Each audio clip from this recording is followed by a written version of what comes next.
Hi guys, I'm going to be explaining 8.5. 8.5 is really similar to 8.4, except for now you're going to be making your own circle graphs. So they're going to give you the data in a chart like this, and you're going to turn it into a circle graph. So this is an example in your textbook on page 293. And it says, Shannon surveyed her grade 7 class about a number of days they use the internet in a typical week. The results are shown in the table. So if they use the internet for 0 days in a week, 3 students agreed to that. 1 to 3 days, 9 students agreed to that, or 4 or more, 18 students agreed to that. So the first thing you need to do is figure out how many students you have in total. So if you added together 3, 9, and 18, you would get 30. So you know that there's 30 students in the class.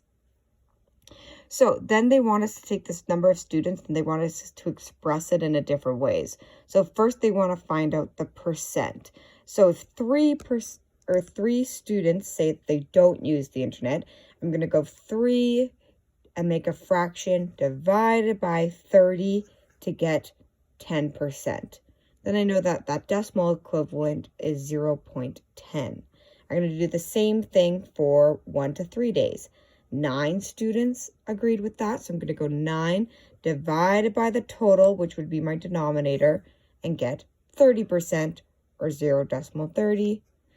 18 out of 30 would be 60%, 0.60. So all of that you should know how to do. It should be a review.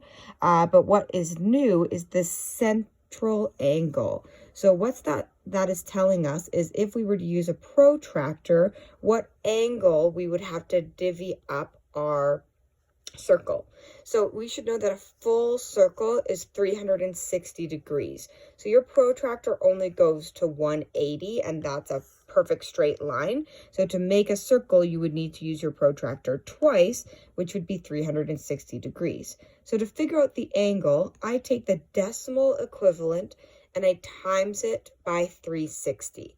So my central angle for the students who use no internet in a week is 0.1 times 360. That gives me that third angle is 36 degrees.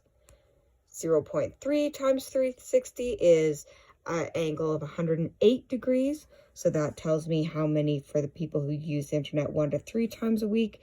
And 0.6 times 360 degrees is 216 degrees. So what that information is going to allow me to do is to make this circle graph.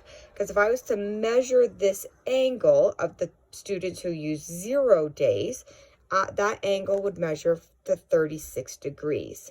If I was to measure the 1 to 3 days, it would measure at 108 degrees. And if I was to measure this angle, it would measure at 216 degrees. So you should be able to use your protractor for these questions to make a perfect circle graph with the angles that you discovered by using the decimal value equivalent. So you are supposed to be doing questions 4 and 10. Let me know if you have any questions, and I might post a video to help you out with those questions. Thanks, guys.